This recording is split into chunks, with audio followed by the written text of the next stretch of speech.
문안드립니다. 저는 명지대학교에서 기독교 교육을 가르치고 있고 또 기독교 학교가 전국에 한 500개 정도 초중고 대학교가 있습니다. 거기에 연합체 사무총장으로 섬기고 있는 함승수 목사입니다. 많은 분들이 사모하고 부산을 넘어서 한국교회의 자랑이 되고 있는 이 동래중앙교회에서 말씀을 나눌 수 있게 돼서 참 감사합니다. 기회를 주셔서 하나님께 감사드리고 우리 또 정대원 담임 목사님, 당회원분들 그리고 성도님들께 감사의 인사를 드립니다. 특별히 여름 사역을 전에 두고 교사 헌신 예배를 부탁하셨는데요.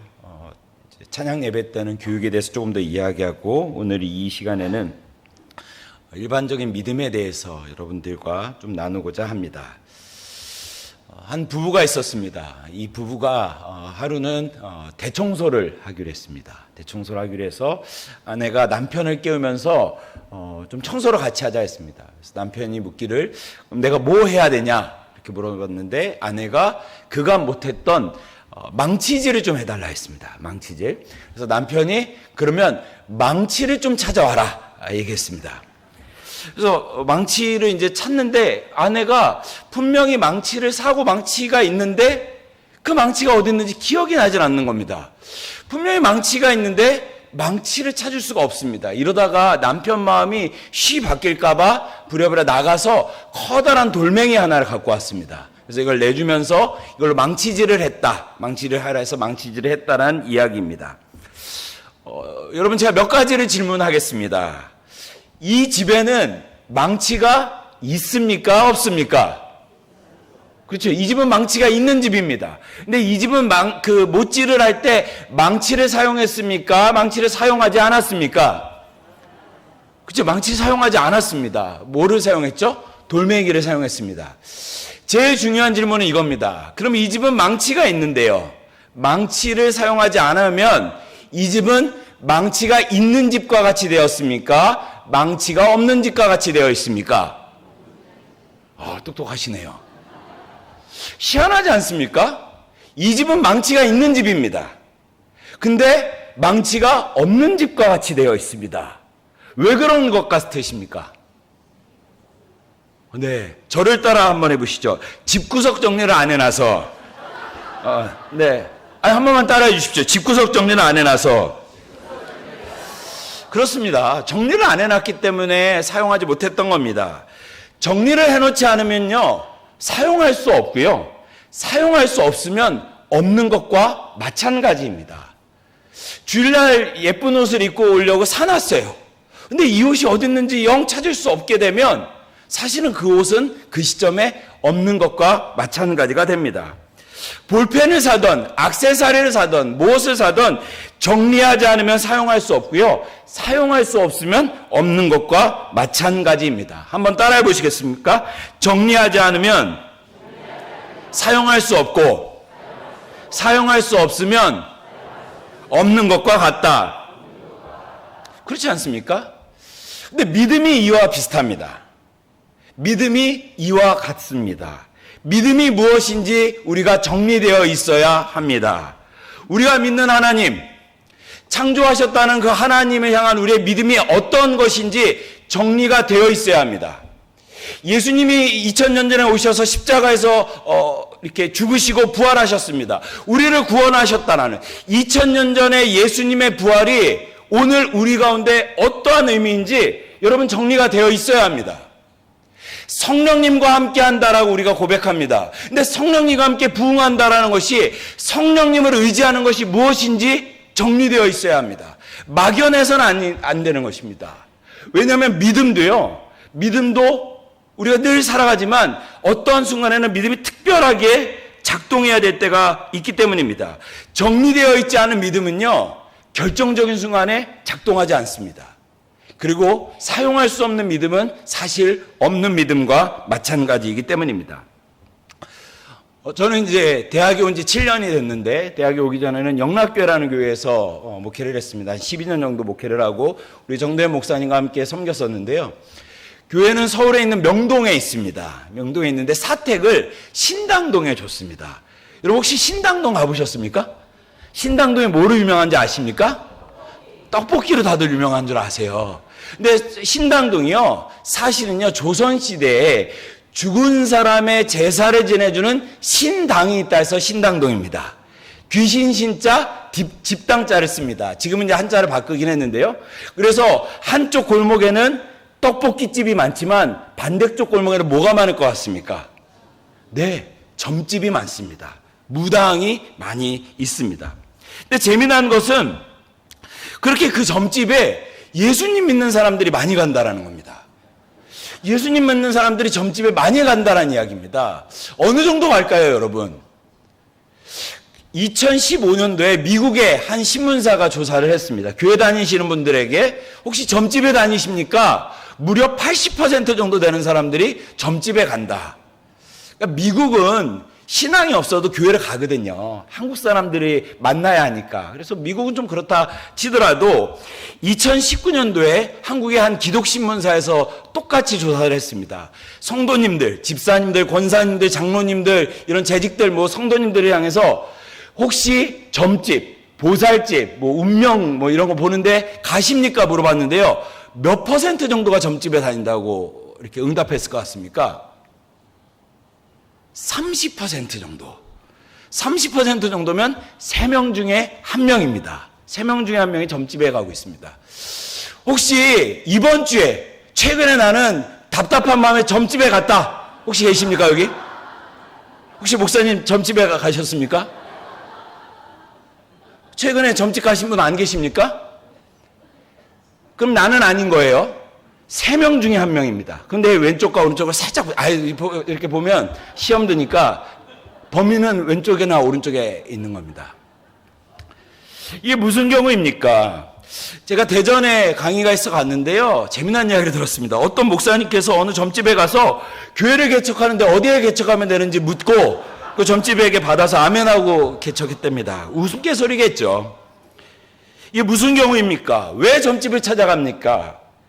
미래가 두려워서 가는 것 아니겠습니까? 인생이 두려워서 가는 겁니다. 우리의 자녀가 잘 될지, 우리의 사업이 잘 될지, 우리가 이사를 가는데 이게 잘 된 것인지, 우리 아이가 취업할 수 있을지, 우리 아이가 결혼할 수 있을지, 우리 아이의 인생의 미래가 어떻게 될지 두려워서 점집에 가는 것 아니겠습니까? 예수 믿는 사람도 두려움이 있을 수 있습니다. 미래가 궁금할 수 있습니다. 하지만 그때 정말 인생의 두려움이 찾아오고 인생의 중요한 결정을 해야 할 때 믿음이 정리되어 있는 사람들은 그때 믿음이 작동하는 겁니다. 창조자 되신 하나님, 내 인생의 주인이신 하나님께 묻는 것입니다. 예수님 앞에 우리의 삶의 문제를 갖고 나아가는 겁니다. 성령님을 의지하는 것입니다. 하나님에 향한 믿음이 온전하게 정리되어 있는 사람들은요, 중요한 순간에 믿음이 작동합니다. 하지만 반대로 믿음이 정리되어 있지 않은 사람들은요, 교회는 열심히 다니고 찬양도 열심히 하고 심지어 봉사도 하지만 하나님을 믿는다는 것이, 예수님이 내 구원자가 되셨다는 것이, 성령님을 의지하는 삶이 무엇인지 정리되어 있지 않은 사람은요, 결정적인 순간에 믿음이 작동하지 않습니다. 그러면 믿음 없는 사람과 똑같이 행동합니다. 많은 학부모님들이 고3에 자녀를 두면 교회를 좀 천천히 다녀도 된다, 나중에 다녀도 된다, 지금은 좀 학원도 다니고 일단은 좋은 대학 가서 예수님 믿어도 된다라고 이야기합니다. 왜 그런 얘기합니까? 아이 망하라고 얘기하는 것 같습니까? 아니요, 아이를 너무 사랑하기 때문에 그렇게 얘기하는 겁니다. 많은 학부모님들이 아이를 너무 사랑하기 때문에 이 아이를 하나님께 맡기지 못합니다. 아이러니 아닙니까? 너무 사랑하기 때문에 이 아이를 하나님께 맡기지 못한 학부모님 정말 많습니다. 우리가 아이를 어느 정도 사랑합니까? 수많은 아이들이 있어도요, 내 아이의 울음소리는 반드시 단번에 찾아낼 수 있는 것이 부모 아니겠습니까? 그런 부모들이 아이를 너무 사랑하기 때문에 이 아이를 하나님께 맡기지 못하는 사람들이 많습니다. 사업을 하면서 하나님께 이 사업처를 맡기지 못하는 분들이 많이 있습니다. 왜 그렇습니까? 우리의 믿음이 정리되어 있지 않기 때문입니다. 그 신앙이 실존적으로 우리 가운데 정리되어 있지 않기 때문입니다. 아니, 그렇게 교회 다닐 거 다 다니고 봉사할 거 다 하고 하나님 뜻대로 살면 언제 우리가 성공하느냐고. 믿음이 정리되어 있지 않은 것입니다. 여러분들은 어떠십니까? 남의 이야기입니까? 여러분들은 하루하루 삶 속에서 그 믿음대로 결정하고 살아가고 계십니까? 이 찬양, 이 예배당의 뜨거운 고백처럼 여러분 삶 속에서 하나님 의지하고 살아가고 계십니까? 하지만 우리는 잘 압니다. 믿음이 쉽지 않다라는 것을. 구원은 하나님께서 믿음으로 주시기 때문에, 선물로 주어졌기 때문에 우리가 믿음을 쉽게 생각합니다. 믿음으로 말미암아 구원을 얻기 때문에 우리의 행함이 아니라 우리의 믿음으로 구원받기 때문에, 선물로 주어졌기 때문에 믿음을 쉽게 생각합니다. 하지만 믿음은 쉬운 것이 아닙니다. 믿음은 날마다 낯선 것입니다. 그 정도 예수님 믿었으면, 이 정도 교회 봉사했으면, 이 정도 우리가 예배 드렸으면 이제 하나님을 의지하고 살 법도 됩니다. 그 정도 우리가 교회 다녔으면 우리 정말 하나님 뜻대로 살 법도 합니다. 하지만 믿음은 그렇게 쉬운 것이 아닙니다. 믿음은 날마다 낯선 것 같습니다. 그래서 예레미야는 애가를 지어서 슬픈 마음으로 아침마다 새로운 주님의 은혜를 구했습니다. 여러분들이 잘 아는 찬양이 그겁니다. 주의 인자는 끝이 없고. 이상하네요, 노래가. 랩같이 되는데요. 아침마다 새롭고 늘 새로우니 주의 성실이 크도다라고 애가를 지어서 예레미야가 아침마다 노래했습니다. 하나님, 내 믿음이 없음을 불쌍히 여기시고 아침마다 새로운 은혜를 내 삶 가운데 부어주십시오. 예레미야는 노래했습니다. 믿음이 쉽지 않습니다. 그래서 우리는 치열한 삶만큼이나 믿음을 더 의지적으로 붙잡고 살아가야 합니다. 여러분, 정말 믿음대로 살기를 원하시는 분들이 있다면 아멘으로 화답해 보십시다. 여러분, 믿음으로 살아내시기를 축원합니다. 근데 이렇게 설교하면요, 어떤 분들은 이렇게 얘기합니다. 어떻게 믿음으로 삽니까? 목사님 너무 순진한 얘기 하시는 겁니다. 어떻게 믿음대로 삽니까? 어떻게 믿음으로 삽니까?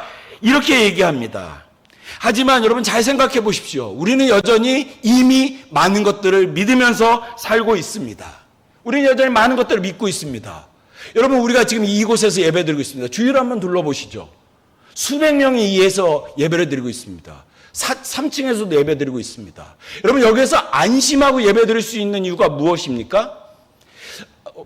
여기 이렇게 몇백 명이 계시니까 우리 몸무게를 한 사람당 한 20kg, 30kg 정도, 우리 다 날씬하니까 그 정도로 하면 여기 수십 톤의 무게가 여기에 있는 겁니다. 바로 안 와닿죠? 코끼리가 한 10마리 여기 있다 생각해 보십시오. 여러분, 코끼리가 10마리가 여기에 있는데 여기서 예배 드릴 수 있으시겠습니까? 저라면 무서워서 못 드립니다. 무너질까 봐. 그럼에도 불구하고 우리가 여기서 이렇게 안심하면서 예배 드릴 수 있는 거는요, 이 건물이 무너지지 않을 거라 믿기 때문입니다. 여러분, 오늘 교회 올 때 버스 타고 오신 분들 계십니까? 버스 타고 오신 분들 계십니까? 대단한 믿음을 갖고 계신 겁니다. 버스 기사가 오늘 기분이 나빠서 오늘 광안대교로 가서 우리 다 같이 죽자, 그러지 말라고 어떻게 믿으십니까? 순교의 믿음이 있는 분들이 있어요. 미장원 다니시는 분들. 어떻게 미장원을 갑니까? 알지도 못하는 사람이 이 가위를 내 목에다 대고 있는 거예요. 순교의 믿음이 있지 않고서 어떻게 그렇게 하겠습니까? 제가 억지스러운 이야기를 하는 것 같습니까? 아니요. 우리는 무엇인가를 끊임없이 믿고 살아가고 있습니다. 그렇지 않으면 우리는 사실 살 수 없습니다. 지금 몇 년 동안 우리는 우리 눈앞에서 엄청난 사고들을 눈으로 목격했습니다. 가장 안전하다고 얘기하는 비행기조차 폭파되는 것을 우리가 눈으로 보았습니다. 교통사고가 엄청나게 나고 있습니다. 2022년도 기준으로 한 해 22만 건의 교통사고가 난다고 합니다. 27만 명이 죽거나 다칩니다. 시간으로 환산하면 4분의 1 건씩으로 교통사고가 나고 있습니다. 3분의 1명이 죽거나 다치고 있습니다. 교통사고로요. 그럼에도 불구하고 우리는 대중교통을 이용할 수 있습니다. 이용하고 있습니다. 우리는 아무렇지도 않게 하면서 살고 있습니다. 왜요? 이 일이 나에게 일어나지 않을 거라 믿기 때문입니다. 엄청난 사고를 보면서 우리가 이내 아무렇지도 않게 살 수 있는 이유는 그 일이 나에게 일어나지 않을 거라 믿기 때문인 것입니다. 어떻게 믿음으로 살아요 하고 이야기하지만 우리는 이미 무엇인가를 끊임없이 믿고 살아가고 있습니다. 믿음은 어떤 형태로든 모든 인간에게 버팀목이 되고 있습니다. 의심이 많은 사람 본 적 있으십니까? 드라마 같은 거 보니까, 영화 같은 거 보니까 의처증, 의불증, 의심 많은 사람, 정말로 정상적으로 살기 어렵습니다. 제가 어렸을 때 고소공포증이 있었습니다. 지금은 이제 육교들이 많이 없었는데, 저도 이제 육교를, 학교로 가려면 육교를 넘어가야 되는데요. 정말 그게 너무너무 무서웠어요. 육교가 무너질 것 같았어요. 그래서 육교를 넘어가야 되면 전 정말 기어갔습니다. 거짓말로 하는 것이 아니라 기어갔습니다. 너무 무서웠어요. 한참을 삥 돌아서 갔습니다. 의심하는 사람은요, 절대로 정상적으로 살기가 어렵습니다. 중요한 것은 우리는 모두 무엇인가를 믿고 있는데요. 도대체 무엇을 믿고 사느냐, 이것이 중요한 것입니다. 놀라운 것은 아무런 근거가 없는 내 생각, 주위 옆에 사람의 이야기, 유튜브의 이야기는 우리가 그렇게 쉽게 믿지만 살아계신 하나님의 말씀, 이 말씀을 우리가 쉽게 믿지 못하고 있다는 것입니다. 정작 하나님이 하시는 말씀은 쉽게 믿지 못할 때가 너무 많다는 것입니다. 사랑하는 성도 여러분, 오늘 우리가 이 주일 예배를 통해서 하나님께 은혜를 구해야 되는 것이 있다면, 주님 나에게 믿음을 주십시오. 살아계신 하나님을 붙잡고 살아갈 수 있는 믿음을 주십시오. 한 주간에 그 믿음으로 살아갈 수 있는 그런 사람이 되게 해 주십시오라고 그 은혜를 구해야 되는 줄로 믿습니다. 성경은 믿음을 어떻게 설명하고 있는가? 성경은 믿음의 조상으로 한 사람을 지목했습니다. 누군지 아십니까? 믿음의 조상? 아브라함입니다. 여러분, 아브라함 하면 어떤 게 생각나십니까? 왜 믿음의 조상이 됐겠습니까? 이삭을 바친 거다라고 생각하세요, 다들. 이삭을 바쳤기 때문에 자기의 사랑하는 아들을 이렇게 바친 아브라함의 믿음, 그 아들을 죽이지 않겠다라고 하시는 하나님을 향한 믿음, 그거를 아브라함을 믿음의 조상이 된 이유로 생각하는데요. 히브리서 11장, 믿음의 장이라 불리는 히브리서 11장은요, 다르게 이야기합니다. 이삭의 이야기에 초점을 맞추고 있지 않아요.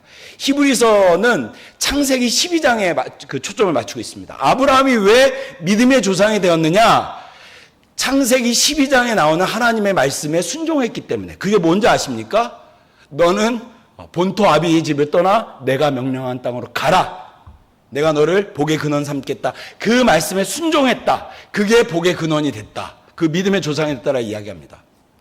생각해 보십시오. 하나님이 딱 나타났어요, 여러분 앞에. 그래서 자, 로또 번호를 불러주겠다. 그만 그거 안 사시겠습니까? 진짜 하나님이 눈앞에 나와서 이번 주에 이렇게 어떤 코인이 뜰 것이다 이러면 여러분 안 사시. 이건 너무 은혜 없는 얘기였습니다.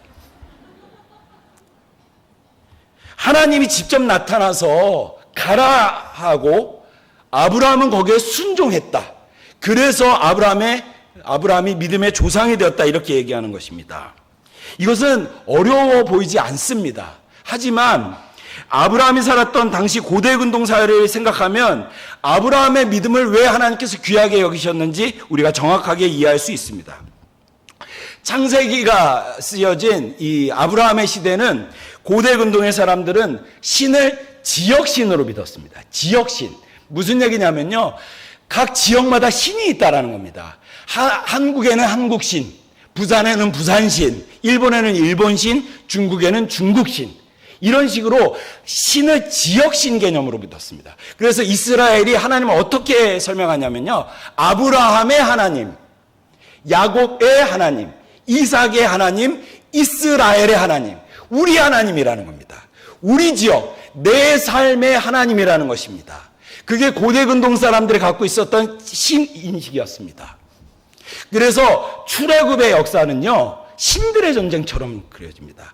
여호와와 각 우상신들 간의 전쟁이었습니다. 그러니까 고대 근동의 사람들은요, 지역마다 신이 있다라고 생각했습니다. 그런 시대에 아브라함을 하나님이 부르신 겁니다. 아브라함을 딱 부르셨어요. 너는 이제 내가 명령한 땅으로 가라. 창세기 13장에 이렇게 얘기하십니다. 여호와께서 아브라함에게 이르시되 너는 눈을 들어 너 있는 곳에서 북쪽과 남쪽 그리고 동쪽과 서쪽을 바라봐라. 동서남북을 보라는 겁니다. 근데 그 당시에요, 이스라엘의 동쪽에는요, 암몬 족속과 모압 족속이 있었습니다. 밀곰이라는 우상과 그모스라는 신이 있었습니다. 서쪽, 강력한 블레셋이 있었습니다. 다곤이라는 신을 섬겼습니다. 북쪽에는 수리아 족속이 섬기던 바알이 있었습니다. 남쪽에는 애굽이 있었습니다. 동서남북 하나님의 영역이 아니었던 것입니다. 동쪽은 암몬, 서쪽은 다곤 블레셋, 북쪽은 수리아의 바알, 남쪽에는 애굽이 있었는데 하나님께서 아브라함에게 동서남북 한 곳을 가라 이렇게 말씀하신 겁니다. 그리고 그런 시대 속에서 암몬의 땅으로, 모압의 땅으로, 블레셋의 땅으로, 애굽의 땅으로 갈래? 했을 때 아브라함이 예, 주님 제가 가겠습니다 한 겁니다. 아브라함이 어떻게 그럴 수 있었습니까? 거기에도 하나님이 계시다는 것을 믿었기 때문인 것입니다. 아브라함의 믿음은 지역신으로 하나님을 축소하는 것이 아니었습니다. 온 땅에 충만한 하나님, 온 우주에 충만한 하나님으로 인식하는 굉장히 위대한 고백을 하고 있는 것입니다. 너 내가 명령한 땅으로 갈래? 예, 주님 가겠습니다 라고 하는 것은 그곳에 하나님이 계시다는 믿음이 있었기 때문인 것입니다.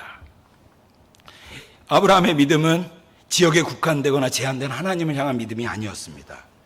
그런데 오늘 우리는 하나님의 새로운 지역신 개념으로 믿기 시작하는 것은 아닌가 생각합니다. 하나님의 영역이 있고 세상의 영역이 있고 우리의 영역이 있다라고 구분하는 것입니다. 교회에서는 우리가 아주 신실하게 예배드리지만 세상에 나가서는 예수님 안 믿는 사람들과 똑같이 행동합니다. 에이 목사님 어떻게 믿음대로 삽니까? 여기까지는 하나님의 뜻이지만 여기서부터는 우리가 판단하겠습니다.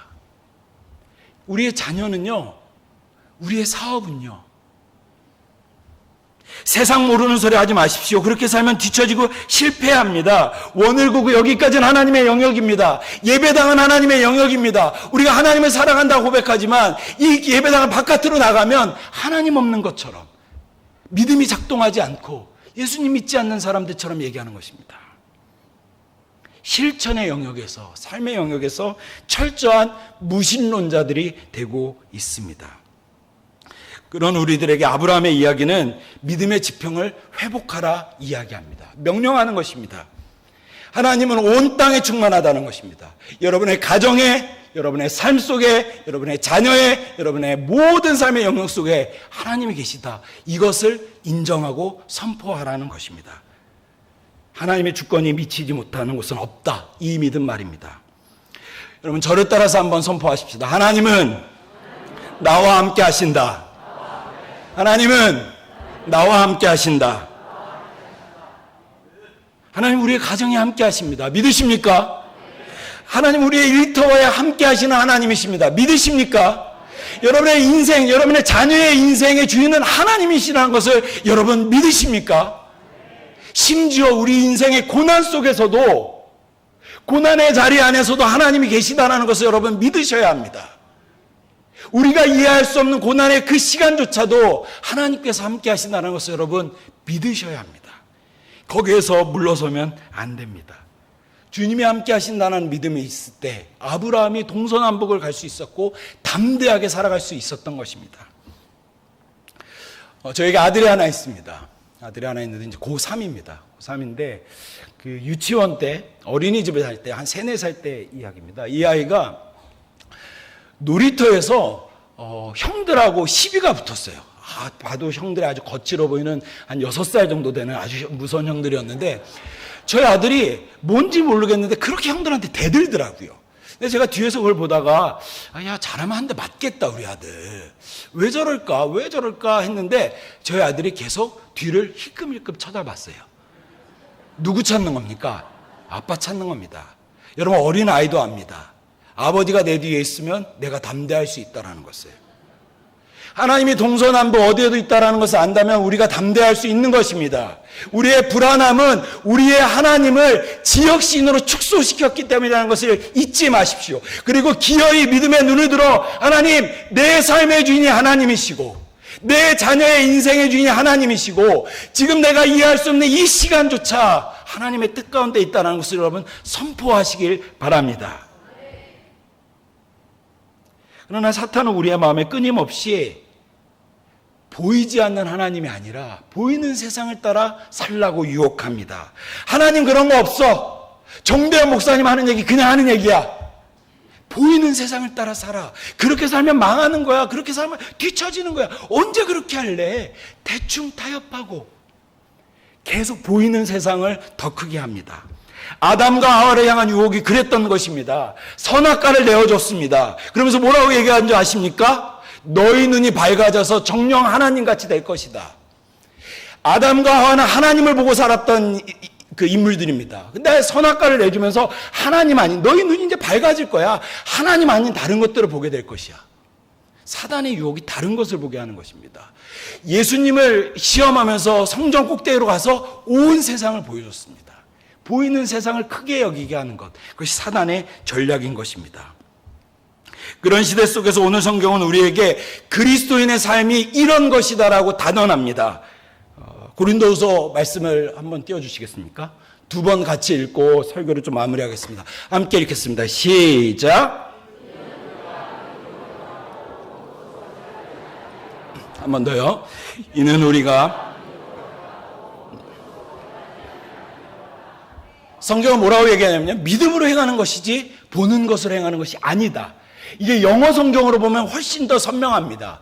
We live by faith, not by sight. 딱 그 문장입니다. 그리스도인의 삶은 뭐냐? We live by faith, not by sight. 사이트대로 사는 것이 아니다. 보는 대로 사는 것이 그리스도인의 삶이 아니고 보이지 않는 하나님을 향한 믿음으로 사는 것이 그리스도인이다. 이야기하는 것입니다. 그러면 사랑하는 여러분, 보이는 세상 속에서 보이지 않는 하나님을 찾는 그 믿음을 우리가 가져야 할 줄로 믿습니다. 말씀을 마무리하겠습니다. 우리 선포하십시다. 보이지 않는 하나님을 기준으로 살기로 선포하십시다. 제가 전도사 시절에 29살 때 이제 교육전도사하고 전임전도사가 됐는데 신방 요청이 있었습니다. 그래서 신방을 갔는데 신방 카드가 제가 감당이 안 되는 내용이었어요. 노부부셨어요. 아주 연세가 많으신 노부부셨는데 두 분 다 암 말기 환자였습니다. 제가 1, 2부 때는 얘기 안 했는데 이분들이 어느 정도 힘드셨냐면 그 할아버지가 할머니가 혼자 못 있으니까 끈으로 묶고 자기 등에다 묶고 사시는 말기암 환자. 신방을 와달라는 겁니다. 내가 도대체 어떻게 하지? 가서 무슨 말씀을 전할 수 있지? 아유, 성도님 하나님께서 고쳐주실 겁니다. 이렇게 얘기할 수도 없겠고, 하나님이 도대체 무슨 말을 해야 될지 모르겠었어요. 도대체 내가 거기 가서 무슨 말을 어떻게 정말 피하고 싶었어요. 근데 가야 했기 때문에 갔습니다. 정말 무거운 마음을 갖고 안 되면 그냥 울다 오자, 그 마음으로 갔어요. 그래서 가서 초인종을 누르고 갔는데요, 제가 생각했던 거랑 너무 달랐어요. 그 두 분이 젊은 전도사가 왔다고 너무 좋아하시는 거예요. 너무 박수를 치면서 너무 기쁘게 저를 맞아주시는 거예요. 과일 내주시면서 우리 찬송하면서 예배 드리자고. 제가 생각했던 분위기가 아니었습니다. 그래서 찬송하자고. 그러면서 그분들이 어떤 찬송을 하시는지 아십니까? 우리 찬송하자고 하면서 지금까지 지내온 것 주의 크신 은혜다. 나는 그 죽음 앞에서 이분들을 어떻게 위로해야 되지? 그 생각을 했는데 이분들은요, 제가 생각하는 믿음의 수준이 아니었습니다. 정말로 기쁘게 찬양하시더라고요. 지금까지 지내온 것 주의 크신 은혜다. 제가 사역하면서 정말 유명한 목사님도 많이 만났습니다. 하지만 제가 정말로 믿음의 사람을 찾으라면 전 그 두 분을 생각할 것입니다. 그분은 세상의 죽음보다 더 큰 하나님을 믿고 있는 분들이었습니다. 정말로 두려움을 조금도 보지 못했어요.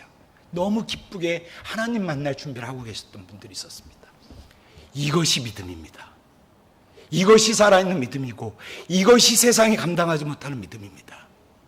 하나님께서 저와 여러분들에게 도전하신다면, 하나님께서 저와 여러분들에게 오늘 은혜를 주신다면 그 믿음을 붙잡는 것입니다. 하나님께서 내 삶 가운데 함께 하신다.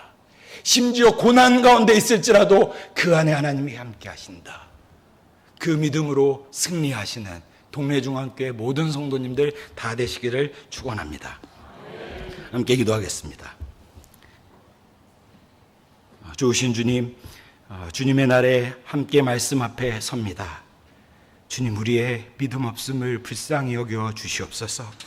이제는 예수님을 잘 믿을 법도 한데 하나님 우리 연약하여서 날마다 하나님을 배신하고 배반하며 하나님 없는 사람들처럼 살아갑니다. 주님 우리를 긍휼히 여겨 주시옵소서. 주님 우리를 만나 주시어서 세상이 감당하지 못하는 그 믿음 우리 가운데 허락하여 주시옵소서. 아침마다 새로운 은혜 주시어서 그 믿음으로 하나님 살아계신 하나님과 동행하는 삶 살아가는 우리 모두가 되게 하여 주시옵소서. 하나님 우리 가운데 고난 가운데 고통 가운데 기도하는 분들이 있다면 주님 낙심치 않게 하시고 그 안에서도 하나님의 주권을 선포하며 승리케 하시는 하나님과 함께 살아가는 우리 모두가 되게 하여 주시옵소서. 감사를 드리며 살아계신 예수님의 이름으로 기도드립니다. 아멘.